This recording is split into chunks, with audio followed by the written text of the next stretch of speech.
Hello friends, good morning and welcome back to my channel. তো তোমরা সবাই কেমন আছো? আশা করি তোমরা সবাই অনেক ভালো আছো বন্ধুরা, আর আমি অনেক ভালো আছি। তো আজ হলো শ্রাবণ মাসের দ্বিতীয় সোমবার। তো গেছিলাম একটু জল ঢালতে, চলে এসেছি। যেটা আমাদের ঘরের পিছনের মন্দির, যেটা আমি সেদিনকে সানবিদের বাড়ি থেকে পিছন থেকে দেখিয়েছিলাম ছাদে থেকে। তো সেখানে গেছিলাম, তো চলে এসেছি জল ঢালে। তো ওখানে কিন্তু আমি ভিডিও ফোন নিয়ে যাইনি, বিশ্বাস করো। এই কাছেই তো, তার ইচ্ছেও করেনি। তো আন্টি থেকে রান্না কিন্তু বসিয়ে দিয়েছে, কিন্তু আমার এখনও শুরুই হয়নি। তো চলো, আজকে সেরকম কিছু করবো না, একদম নিরামিষ করবো, পেঁয়াজ রসুন ছাড়াই। আর আমি বানাবো আজকে মুগের ডাল, আর লেবু দিয়ে মুগের ডাল চটকে খেতে কিন্তু দারুণ লাগে। আর বানাবো বিনস আলু ভাজা। আর আমি চেষ্টা করবো একটু ঝুড়ি আলু ভাজা। ঝুড়ি আলু ভাজা না অনেক দিন খাইনি, আর নইলে একটু পাঁপড় ভেজে নেবো, ব্যাস এটাই থাকবে আজকে লাঞ্চে। ঠিক করেছি, এখন জানি না কী হবে। তো চলো তোমরা দেখতে থাকো, কন্টিনিউ করো ভিডিওটা। আজকে আমার এই ড্রেসে কেমন মানিয়েছে অবশ্যই জানাতে ভুলবে না। আমি যেহেতু ব্যাক ক্যামেরা দেখাতে পারছি না, বাট এখান থেকে দেখাচ্ছি। এখানে এটা রয়েছে, তো এটা বাঁধা হয়। ছাগল আর মানুষ আমরা একসঙ্গে গুলে ফেলি, সমস্ত কিছুই বাঁধাবাঁধি হয়। ছাগলকে যেমন দড়িতে বাঁধা হয়, গরুকে যেমন দড়িতে বাঁধা হয়, আমাদের সেরকম ড্রেসের মধ্যে সবাই এখন। আর এই ড্রেসটার ডিজাইন হলো দুই দিকে ছোট আর ওপরটা একটু মানে বড়, এরকম। কোনো একদিন ব্যাক ক্যামেরা দেখাবো। তো চলো দেখতে থাকো। আর যাই এখন একটু প্রসাদ নিয়ে জল খাবো, তারপর রুটি আর চা খাবো আজকে। অনেকদিন পর রুটি আর চা, সেরকম কিছু সকালে বানাতে পারিনি, তো তাই রুটি আর চাটাই খাবো। বড় সেটাই খেয়ে গেছে, আর আমিও সেটাই খেয়ে নেবো। তো চলো, তারপর দেখো আমি এদিকে ব্রেকফাস্ট করব। এদিকে রয়েছে ব্রেড। এই ব্রেডটাকে আমি টোস্ট করে নিয়েছি, একটু সেঁকে নিয়েছি 2 পিঠ শুকনো তাওয়াতে। চাটুতে রুটি বানায়, সেই চাটুতে রয়েছে 2টো পার্লি বিস্কিট, আর এদিকে রয়েছে চা, লাল চাই বানিয়েছি। তো চলো, এটা এলাচি ফ্লেভারের চা। তো এটা দিয়েই আজকে আমি ব্রেকফাস্টটা সারবো। আর চা দিয়ে রুটি খেতে আমার বেশ ভালোই লাগে, কিন্তু খারাপ লাগে না। চলো খেয়ে নিই। আর তোমরা কে কে খাও এরকমভাবে জানাবে, আমি বেশ খাই এটা। চলো তোমরাও খেয়ে নাও। তো খেয়ে নিই, তারপর আবার দেখ। এদিকে ভ্যানিলা আইসক্রিম চলে এসেছে আমাদের, এটা আনা হয়েছিল। তো টেস্ট করে দেখবো। আমি এরকম আমি আইসক্রিম প্রথমবার কিনছি, এই মানে এরকম ধরনের, মানে এখানে আসার পর থেকে। যেহেতু ফ্রিজ ছিল না, আমি আগেও বলেছি, তাই দেখা যাক কেমন টেস্ট হয়। তো ছোট্ট বাটি নিয়েছি, বেশি খেলে গলার অবস্থা খুব খারাপ হয়ে যায়। তো চলো আমরা খাই, আমি টেস্ট করে বলছি কেমন আছে। তো বন্ধুরা, বিনা মেঘে বৃষ্টি চলে আসলো, দেখো কেমন ঝরঝর ঝরঝর করে বৃষ্টি পড়ছে। সবুজ দারুণ লাগছে, কিন্তু আস্তে আস্তে তোমরা বুঝতে পারছো বৃষ্টি পড়ছে।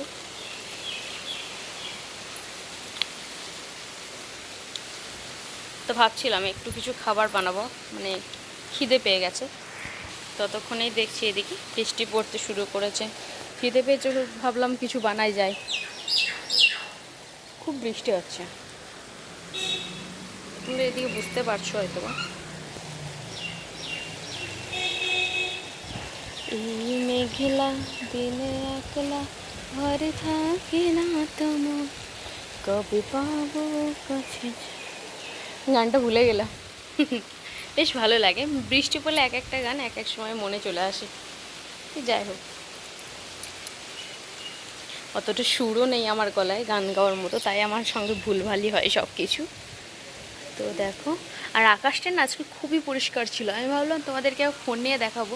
আকাশটা না এরকম হয়ে গেছিলো, মানে মেঘ জমে ছিল, সাদা সাদা পাহাড় পাহাড় এরকম টাইপের, যেরকম হয় না ওই রকম। আমার ওই আকাশটাকে দেখতে কিন্তু বেশ ভালো লাগে। আর এদিকে দেখো বেশ মেঘলা হয়ে আছে, হ্যাঁ, আর এদিকে কিন্তু পরিষ্কার, মাঝখানে একটু মেঘ, বেশ ভালো লাগছে। দেখো মাঝখানে একটু মেঘ, একটু পরিষ্কার।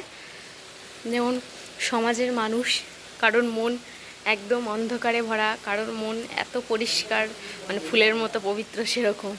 মানে এক একজনের যেমন এক এক রকম হয়, সেরকম। মেঘটা এক জায়গায় পরিষ্কার, এক জায়গায় অন্ধকার। দেখো সত্যি মেঘ, অনেক দিন পর আমি এরকম মেঘ দেখলাম।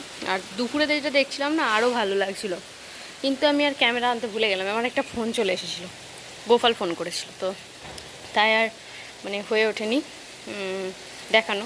তো তোমরা অনেকে আমার ভিডিও যারা দেখো, গোপালকে অনেকেই চেনো। ওয়াও, দারুণ ওয়েদার হয়েছে আজকে। তো আমি ভাবছিলাম একটু সানভিদে বাড়ি যাব, ওদের ফল তারপর সবজি রয়েছে যেগুলো আনা হয়েছে কাল, তো সেগুলো দিতে যাব। তারপর কিন্তু আমি কিছুই দেখাতে পারিনি তোমাদের সঙ্গে। আমি যেহেতু মানে খাওয়ার পর একটু শুয়েছিলাম, তারপর মানে গোছাগাছি করছিলাম, একটু জিনিসপত্রগুলো ছিল তো এদিক ওদিক ছড়িয়ে ছিটিয়ে, এখনও অনেক জিনিস গোছানো হয়নি জানো। তো তাই ভাবলাম যে একটু গুছিয়ে নিই, কিন্তু অনেক দিন ধরে হয়নি। ওইটাই করতে লেগে তোমাদের সাথে আরও সুন্দর মানে মুহূর্তটা শেয়ার করা হয়নি আকাশের। আর এই পাতাগুলোই যেন বৃষ্টি পড়ছে, দেখতে কি অসাধারণটাই না লাগছে। চলো একটু শর্টস বানাই, তোমাদের সাথে শেয়ার করব। আর এই ছাদটা না আমার বেশ ভালো লাগে। এখানে এদের একটা বাথরুম রয়েছে, তো এই ছাদটা আমার মানে দারুণ লাগে। মানে খুব যদি বৃষ্টি হয় না, অঝরে বৃষ্টি যখন যেটাকে বলে, সেটা যদি হয় কখনো, এই পাতা থেকে যদি ছাদে পড়ে জল, সেটা যদি স্লো মোশন ভিডিও করা হয়, এত সুন্দর লাগবে কি বলবো। আমার কিন্তু অনেক সুযোগ আছে ভিডিও করার, তবুও আমার সঙ্গে হয় না, কেন আমি জানি না। আমার বান্ধবী বলে, মানে আমার যে বেস্ট ফ্রেন্ড, সে বলে তোর এত সুযোগ কেন ভিডিও করিস না। আমার সঙ্গে হয়ই না, তো আমি কী করে করবো বল। তাকেও খুব মিস করি এখন। চলো আমি ভাবছি একটু অন্য কিছু বানাবো, তোমাদের সাথে শেয়ার করব, যদি বানানো হচ্ছে তো তো তোমরা দেখতে থাকো। তো ভাবলাম যে নিজের মুখটাকে একটু দেখেই নিই। তো চলো তোমরা দেখতে থাকো। আমি ভিতরে যাই।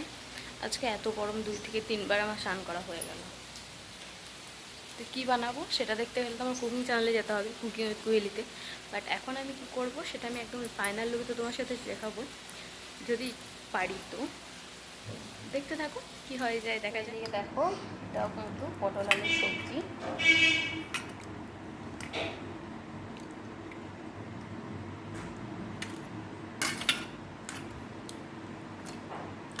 সার্ভ করে নিচ্ছি খাবার।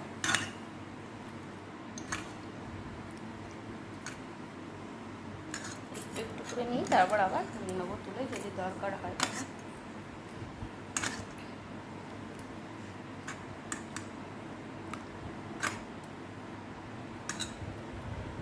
দেখতেই পাচ্ছ তো, কালারটা কিন্তু জাস্ট ওয়াও এসছে, টেস্টিও হয় খুব। আর এদিকে দেখো আমি যে নিমকিগুলো বানিয়েছি, সেগুলো হলো এইটাই, যে নিমকি দিদি বানিয়ে দিয়েছে, খুব সুন্দর হয়। ডিজাইনগুলো দেখো চাঁদের মতো লাগছে, পুরো কাজু। তারপর দেখো এদিকে কিন্তু খাবার রেডি, আলু পুরি, বাদামের চাটনি, আমের আচার, আর পটল আলু সবজি, বাস এটুকুই, আর জল। তো এদিকে আজকে আমরা ডিনারটা সেরে নেব। আর ওদিকে সানভি যেহেতু ফোন দেখছিল না, তাই না আমি আর মানে ভয়েস দিতে বাধ্য হচ্ছি। তো আজকের পুরো ভিডিওটা কেমন লাগলো অবশ্যই কমেন্ট করে জানিও, ভালো লাগলে লাইক আর সাবস্ক্রাইব করে পাশে থাকা বেল আইকনটি ক্লিক করতে। চলো আজ এই পর্যন্ত, দেখাবেন নেক্সট ব্লগে। Bye, good night.